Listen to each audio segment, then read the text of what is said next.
Hey YouTube, Spider G back here. I'm just gonna quickly go through and clean out this Civivi Elementum 2 that had a recent sharpening, and I'll just do my little test on it real quick. Let me run it on my 0.5. I'll just put 0.5 on my very stiff strop. So alright, let's see how this edge is going. Feels good. Bear with me 1 second. Let me take it back to the one on the tip. Not that the tip is gonna be really doing, it's really the middle and along down the edge, but I really want this to go through.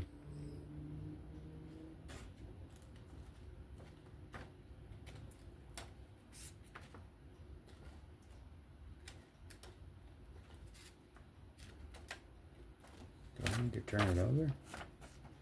Because it gets caught in those little grooves.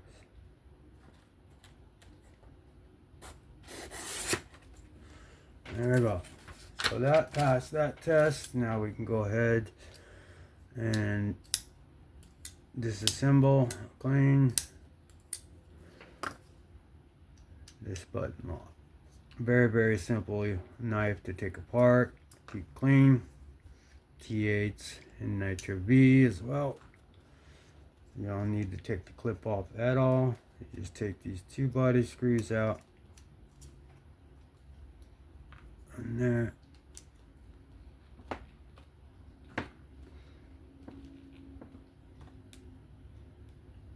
I think I'm going to swap those ones out, those body screws, because I feel like it's too tight, because I don't tighten it that tight. It just snugs up. So, in case this should come right off, here's my bearing, there's the spring. They made it so the spring doesn't go flying anymore. So, take everything out, grab some pads and some alcohol, go ahead, spray it down, clean everything out, especially around the lock face. Any shavings, any type of grittiness, gone. And get the pivot, get the other side, try to get in that hole. I'll get that with the Q-tip, but I'm gonna clean off the bearings. The bearings are good. They're running just fine. Detent's perfect. I don't need to adjust. I clean off the lock face always, or the plunge, just to make sure it has fresh and no lubrication on it whatsoever. And then I clean everything off. Alright, now we can go ahead and lubricate. Let's go ahead and put our pivot back in. Let's go ahead and seat it down. There it is.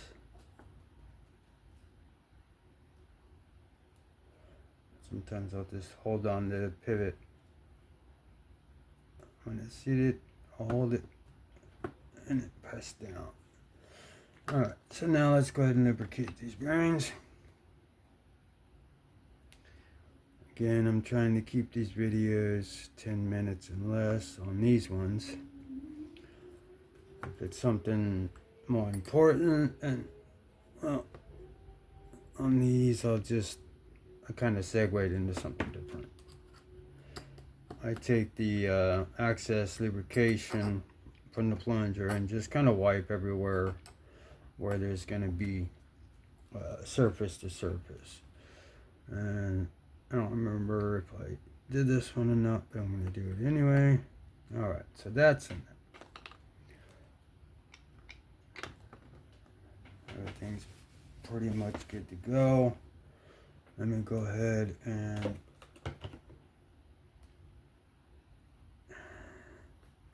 kind of clean off this part right here. has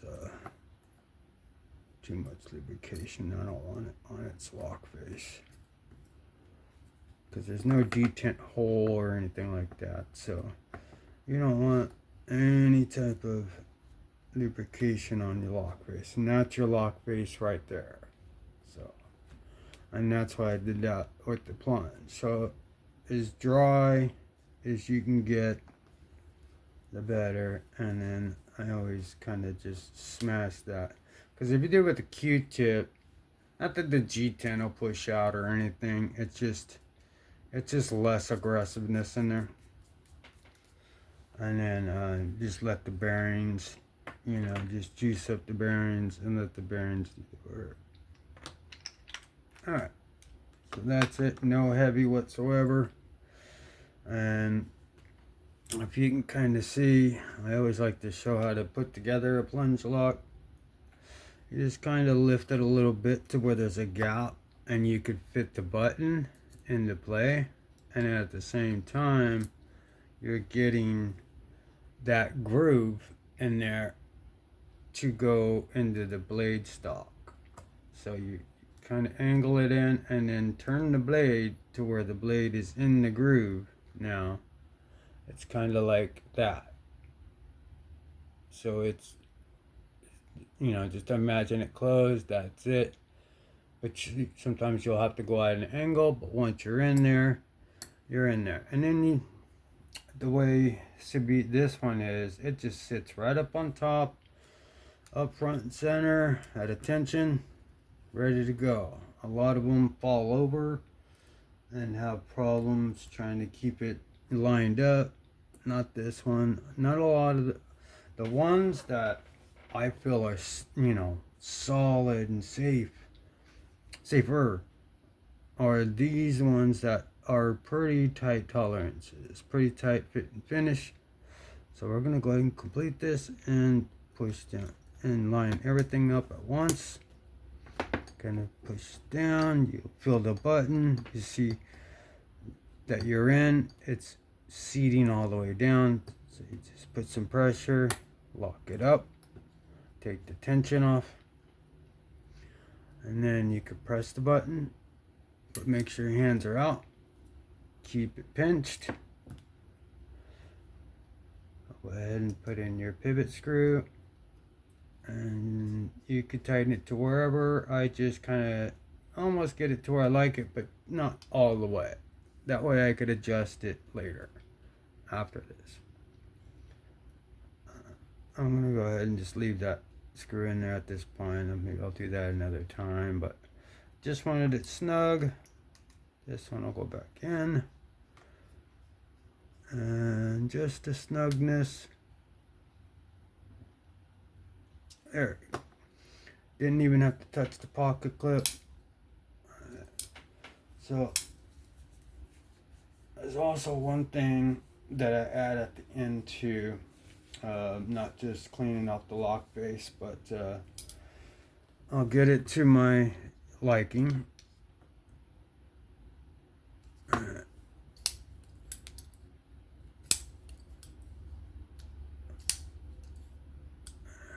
Alright.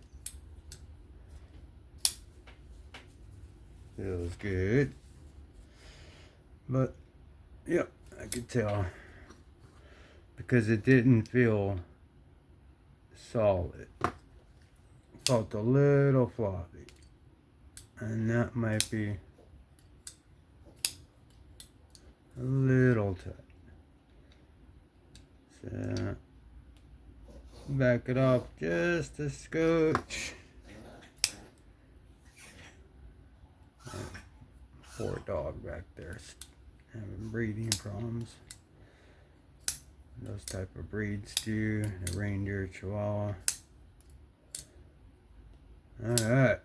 So no up and down. No side but this side. Perfect. Dead nut centered.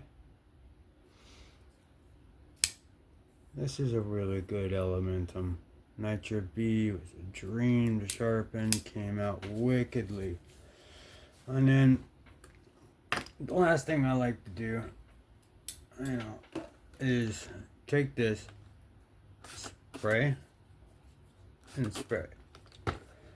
I know it's that way everything is clean, from lubrication, from excess burr to anything. And just a couple of sprays on that and everything's good. Everything's off the blade, everything's off the handle. It's all sanitized, it's all clean, it's all ready to go. And it just is amazing. You could flick right off of the blade. The lower you go, the easier. The higher you go, the harder, as you can see. But this thing doesn't move whatsoever. Just awesome. And if you hold it down, it does bounce, but it has a good bounce. Not like a floppy one. And you could time it to deploy quickly, you know. It's in your pocket, flip it open, make your cut, bam, it's back in your pocket. Bam, you bounce it, it's in your pocket. But you could get the timing down pretty good. It's not that hard. And yeah, so that was the cleaning. The edge test on the little paper test I do, usually on magazine paper. That was kind of an easy one, but it still shows that my edges are getting better and better. And I can't wait for my Atoma 1200 to come in. My 1200 Sharple is already starting to wear away, so I want to keep that, because on the other side it has 325. If I could put the 1200 plate, replacement plate, on top of the other 1200 or my other 140 Toma, I'll probably do that.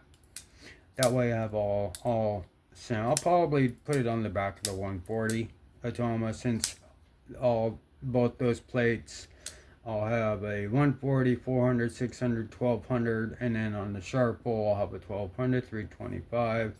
And then I have an Ultra Sharp 2200, and I'm in the market to look for a good CBN stone that has diamonds all throughout it, because that'll be my finishing mirror edge.